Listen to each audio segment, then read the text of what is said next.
Bom dia! Para quem não me conhece, eu sou da Elis Pires Berges, mas a maior parte das pessoas me conhece por Dadá, né? E eu tô na área da estética já há 30 anos.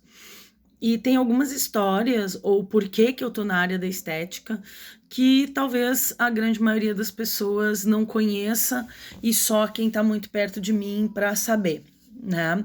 Então, durante muitos anos, eu fui professora de educação física, que é a minha profissão original, né? Trabalhei no período da faculdade, na área de hotelaria, quando eu conheci os primeiros spas que surgiram no Brasil, lá pelo começo, lá na Ala Sherman, no Jequitimar, e o spa da Lígia Azevedo, no Rio, o Curotel, onde eu trabalhei.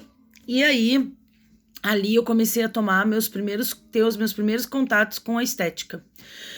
E aí eu tive academia, eu fui para fora do Brasil, eu me especializei em várias técnicas, como o step com a Jean Miller, o slide, eu fui aluna do Cooper, fui aluna da filha do Cooper, que são pessoas que talvez não sejam da referência de vocês, né? E participei daquele período áureo das academias aqui em São Paulo, a Companhia Atlética, a Runner, profissionais como Maurício, Mauro Ghiseline e Fábio Aquial, Cida Conte e tantos outros com quem eu fiz formação, né? Alguns estão por aí ainda, como eu, trabalhando.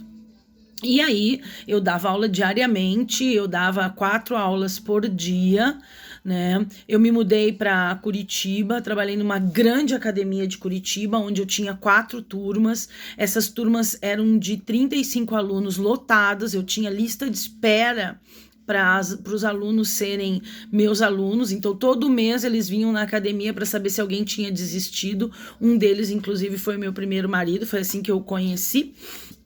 E só que chegou um momento da área da educação física que eu cansei, porque eu tive filho, e eu sempre fui extremamente exigente comigo mesma, né? Então as minhas aulas de step, elas não funcionavam daquela maneira, põe a fita, naquela época era fita, né? Põe a fita e sai fazendo qualquer coisa. Não, eu pegava a minha fita, eu contava os ritmos, eu contava o ritmo, eu montava a coreografia, eu inseria o braço na coreografia, porque essa foi a doutrina que eu aprendi quando eu fiz a formação na AFA e na IDEA nos Estados Unidos.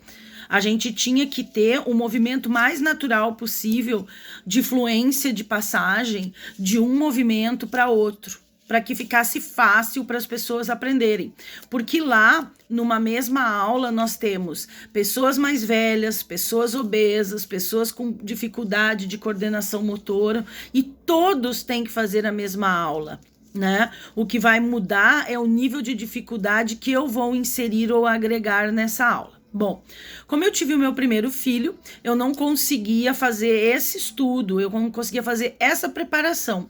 E aí eu fui apresentada para um amigo para a área de estética, porque ele estava indo fazer um curso, e aí eu decidi então que eu mudaria de área. Então foi dessa forma, e aí quando eu entrei na área, eu já tinha uma bagagem de fisiologia, biomecânica, anatomia muito grande, e aí eu era muito questionadora, eu questionava muito os professores e todas as minhas formações, a questão da base científica, que não se falava em base científica, mas a base anatômica, fisiológica e biomecânica, e foi isso que acabou me fazendo cada vez mais estudar e tirar o melhor dos meus atendimentos e dar o melhor para as minhas clientes que tinham resultados absurdamente surpreendentes, né? E tem até hoje.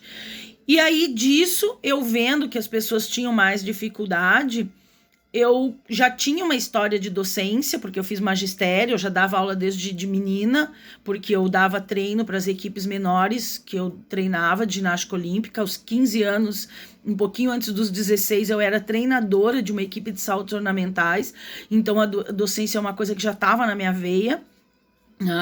E eu pratiquei muitos esportes diferentes, inclusive paraquedismo, polo aquático, nado sincronizado, esgrima. E aí eu achei que eu podia contribuir com o aprendizado, mas com um olhar muito crítico e um olhar de um padrão de exigência muito grande para aquilo que a gente estivesse fazendo. Então, para mim, a docência é exatamente isso. Não é um mecanismo de ganhar dinheiro, é um mecanismo de passar informações da forma que as pessoas mais compreendam isso. E de preferência que isso venha respaldado com artigos científicos, com bibliografia de livros e muito com a experiência clínica das coisas que deram e não deram certo.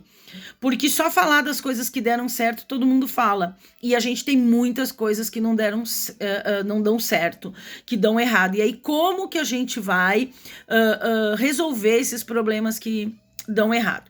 Então, por isso, esse é um dos motivos pelos quais eu decidi me tornar professora, decidi me tornar palestrante, decidi transferir para as pessoas, de alguma maneira, essas experiências, esses conhecimentos, essas coisas todas que eu adquiri ao longo dessa minha jornada de quase 30 anos.